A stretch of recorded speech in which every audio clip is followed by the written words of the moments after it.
Goeiemôre. Het is 30 Oktober en hier volg die wêreldnuus. Kom ons begin op 'n ligter noot.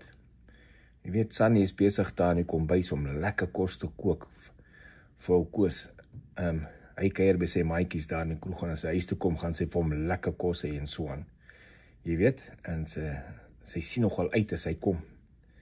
Volgende oomblik, hier klop iemand in die deur. Sy gaan kyk, hier sit Piet, Koos se beste pel. Hy sê, Sunny, man, ek het baie slegte nuus. Daar was 'n ongeluk daaronder by die pub en Koos is oorlede. Joh, sy begin daar maar hartseer te huil. En wat het gebeur? Nee, hy het in 'n groot brandewijnvat ingeval en verdrink. Eers sien sy huil nog erger. En sy vra vir hom, nou, het hy daarom vinnig dood gegaan? Piet sê, ek dink nie so nie, want hy het 3 keer uitgeklom om te gaan pie. So, as jy daar gaan kroeg toe gaan, wees versigtig vir die brandewijnvate wat oop staan. Kom ons begin met die groot nuus. Trump het vandag opdrag gegee vir die Department of War om met volskaalse nukleer wapentoetse te begin. En nou sê klomp mense, ja, maar dit is nou eskalasie. Dit is nie eskalasie nie. Die Russe en die Chinas is lankal besig om volskaalse nukleer tests te doen. Nog nie noodwendig volskaal nie, maar hulle is besig om 'n nukleer wapens te toets. En as jy net die kant van die lyn sit, dat help jy sit en ek wil nie escalate nie, kos los het. Dan moet jy maar jou nou ook toets. Seker maak dit werk, alles is in orde. Die nuus wat jy bou het, hulle gaan werk. Die oues wat jy al vir dekades het, gaan hulle nog werk. So, die enigste manier hoe jy die magbalans kan balance, toets jou wapens. En dat die ander ons dit sien. Dat hulle sien wat 'n capability jy het. En dis afskrikmal. So, ons het baie verskillende tipe nukleer wapens in Amerika. Ons grootste arsenaal is op die Trident missiles, wat in die nuclear submarines is. Nou die Trident missile, een missile, kyk 'n submarine dra 24 silos, met 24 missiele in. En ons het 20 van die submarines. Elke submarine kan 24 missiele dra, en elke missiel kan tot 12 nuclear warheads op een missiel dra. So kom maar, 12 x 24 x 20, en sien jy hoeveel is daar wat diensbaar is.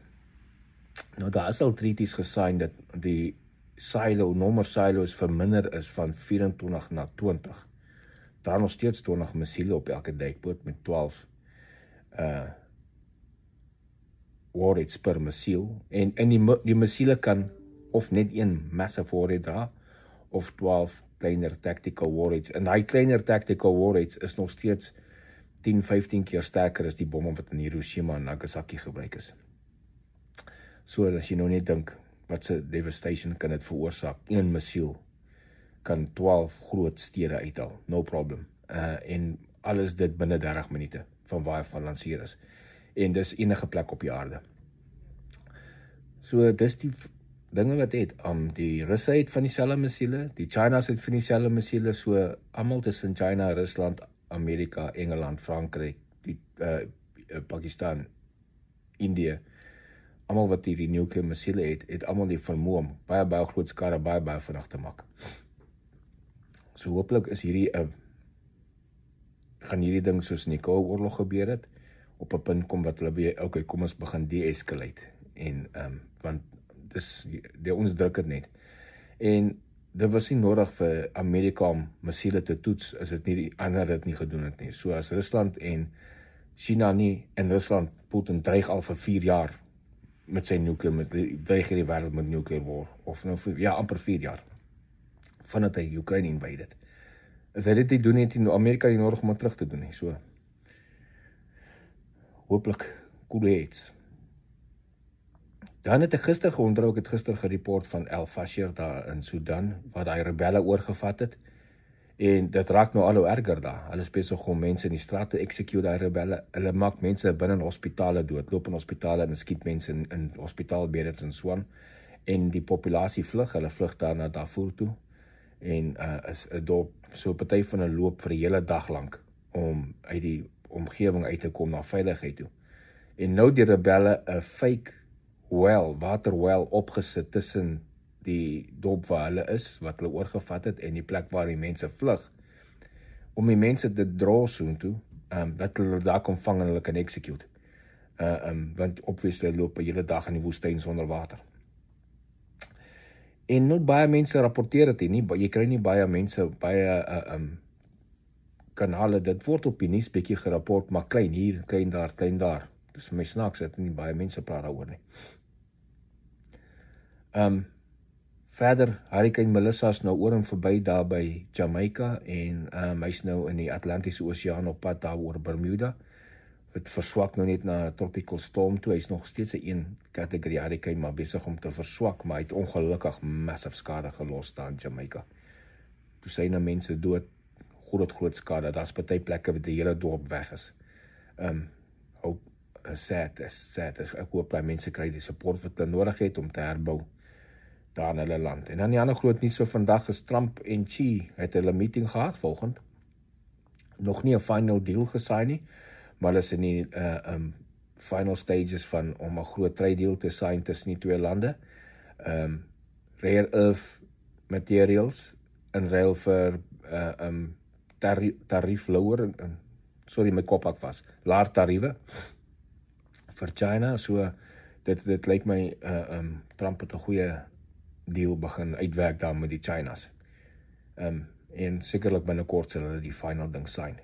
So, dan gaan ons by die geskiedenis, en ons het begin die gesprek vandag met die nuclear bom testing, en toevallig vandag, 30 Oktober in 1961, het die Sovjet-Unie die grootste nuclear device, of die grootste explosive device in die geskiedenis van die wêreld gedetoneer. Die Tsar-bomba, hulle noem dit die Tsar-bomba. Dit was 'n bom wat hulle gedetoneer het bo in die aarde daar in nowhere, middel van nowhere in Rusland. En hy het 58 megatons se explosive gehield, gelyk aan 58 megatons of TNT. Die bom het 'n vermoë om oor die 100 megatons te gaan, maar dat hom nie met vol gelaai met uranium nie. Hulle het goed verminder sodat hulle nie die radiation en goeders te veel nie, maar dit is 'n toetsbom. Massive explosive. En hulle het net die een gebou, die wat hulle gedetoneer het, en 2 prototypes, maar hulle het die program gestop, want hulle het agtergekom, so waste. Die ding is te groot. Die vliegtuig wat hom drop, hulle bombers is vlieg te stadig. Is hulle die volskaalse ene wat hulle die volskaalse 100 megaton een bou en drop, gaan daai vliegtuig nie uit dit gaan 'n one-way suicide mission vir die aircrew wees, want daar's nie manier dat hy vliegtuig uit die blaasdom kan uitkom voor hy ontplof nie. Want hulle vlieg te stadig. So daai program is net getoets en nie verder gevat nie.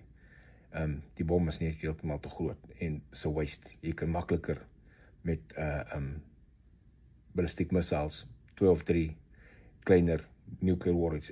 Maar dit was daai tyd. Dis nou vandag 2025. Jy het nou kleiner nuclear warheads wat met 'n missiel kan gaan wat baie sterker is daai is. Maar obviously ook nooit getoets of gebruik nie, want dis net beskikbaar. So dis van die warheads wat ek praat van, wat op ons Minuteman missiele en op die Trident missiele is. Hulle gaan ver oor die 100 megatons.